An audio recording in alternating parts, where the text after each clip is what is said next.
persepsi Ustadz Deswara itu seperti apa yang harus kita lakukan ini sebagai umat muslim khususnya yang ada di sini, dimana kalau misalkan dibilang merdeka ya sebagaimana tadi dijelaskan hakikatnya belum merdeka mungkin ya.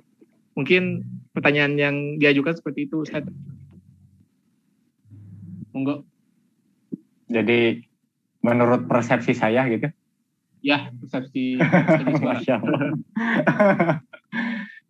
Ya, terima kasih atas pertanyaannya. Jadi dari tadi ya mengapa saya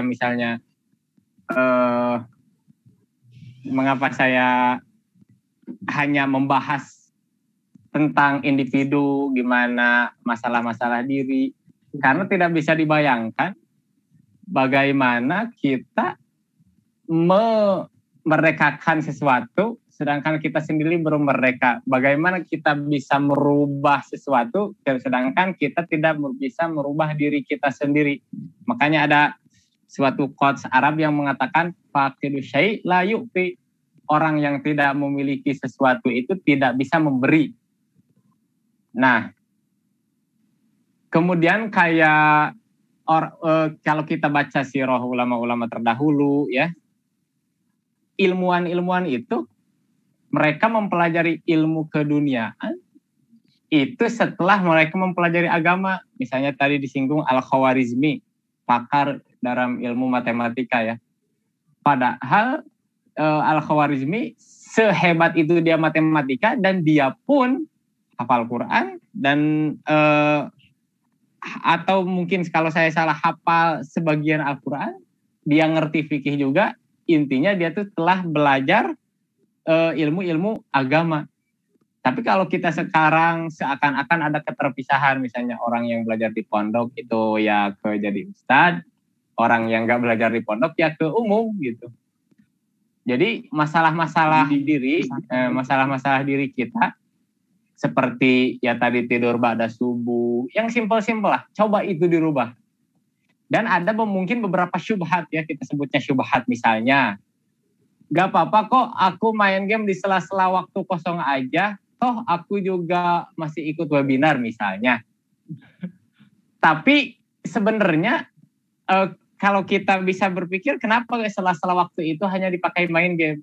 Jadi coba kita tidak bisa membayangkan bagaimana seorang pemain game yang bisa dia bermain game setiap hari jadi pemimpin di masa depan. Kita tidak bisa membayangkan itu gitu. Apakah misalnya Salahuddin Al-Ayyubi hanya main-main saja di masa mudanya, apalagi yang masa muda. Makanya simpel sekali yang saya ingin sampaikan tentang kemerdekaan, merdeka dulu dengan diri. Dan mungkin saya tadi sebutkan masalah-masalahnya, masalah medsos, masalah game, masalah tidur. Karena yang kita tuh sering terpapar dengan info-info yang tidak bermanfaat. Nah misalnya kalau kita sering di forum medsos ya kurangi follow orang-orang yang nggak berfaedah. Bahkan kita sekarang dengan jari pun kita bisa memakan bangkai orang lain ya. Kita bisa gibah gitu. Jadi banyak sekali gibah yang bertebaran ya. Dan kita harus banyak-banyak istighfar ya. Banyak-banyak istighfar. Jadi gibahin ini, gibahin itu di medsos. Terus main game sampai larut malam. Ya gimana gak tidur ba'da subuh, main gamenya aja sampai jam 12, sampai jam 1. Ya pasti setelah salat subuh tidur lagi. Bahkan sebagian ada yang telat salat subuh ya. Na'udzubillahi min dzalik. Nah, merdeka dengan diri, akui dulu itu sebagai masalah, akui dulu. Jadi jangan sampai gak dianggap masalah, gak apa-apa kok aku tidur ba'da subuh, yang penting salat subuh kan gitu. Justru gak seperti itu. Jadi apalagi sekarang ya kita harus, kan kita lagi krisis ekonomi, lagi krisis kesehatan ya. Berarti kita tuh harus punya dua mental. Mental kaya dan mental sehat. Dan menurut saya yang paling penting itu coba mental kaya dulu. Dan itu lebih mudah daripada mental sehat. Gimana? Mental kaya, ada sebuah syair yang saya ingat. Fa inna rizqa maksum wa su'udzan nilayan fa'. Ghaniyun kullu man yakna, fakirun kullu man yatma. Rizki itu telah dibagi-bagikan, pembagiannya itu sudah selesai, sudah ada ketentuannya rizki itu. Dan jika kita berprasangka buruk, itu gak ada manfaatnya. Gak ada manfaatnya bagi kita. Kemudian orang kaya itu setiap orang yang merasa cukup. Dan orang miskin setiap orang yang tamak. Kita kan tahu deretan 10 orang terkaya di bumi. Fulan terkaya. Pertanyaannya, apakah mereka berhenti mencari uang? Tidak. Mereka akan terus-menerus mencari uang.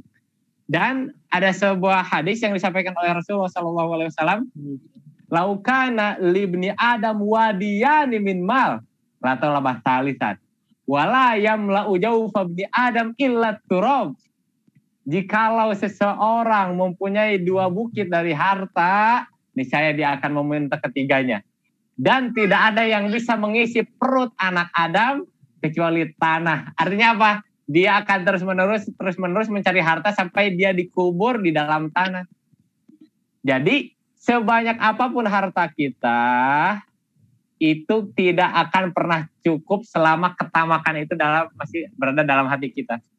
Tapi sesedikit apapun harta kita, semiskin apapun kita adalah orang kaya. Selama apa?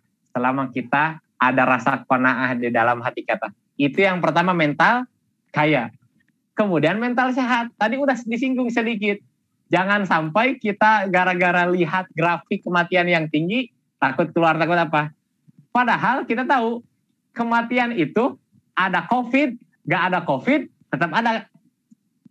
Tapi bedanya setelah COVID kematian itu dihitung, sebelum COVID kematian gak dihitung.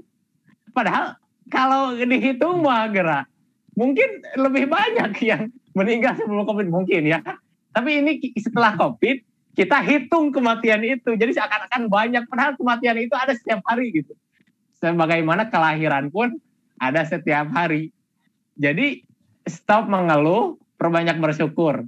Kalau kita perhatikan ya, kita coba perhatikan atau mungkin kita perhatikan diri kita sendiri. Orang yang mengeluh itu dia sebenarnya orang yang sama dengan orang yang mengeluh sebelum COVID. Jadi misalnya ada orang yang bilang, wah PPKM nyari uang susah, PPKM gerak susah, usaha susah. Padahal dia orang yang ngeluh itu ada PPKM, gak ada PPKM, dia ngeluh kerjaannya. Jadi sebelum COVID pun dia kerjaannya ngeluh. Jadi nah itulah mental kaya yang harus kita miliki dan mental sehat yang harus kita miliki. Stop ketakutan yang berlebihan, silahkan waspada ala kadarnya. Itu kita bisa merdeka secara individu ya. Dan akhirnya saat kita sudah merdeka secara individu, kita bisa memerdekakan orang lain, kita bisa memerdekakan bangsa kita dan lain sebagainya. Terima kasih.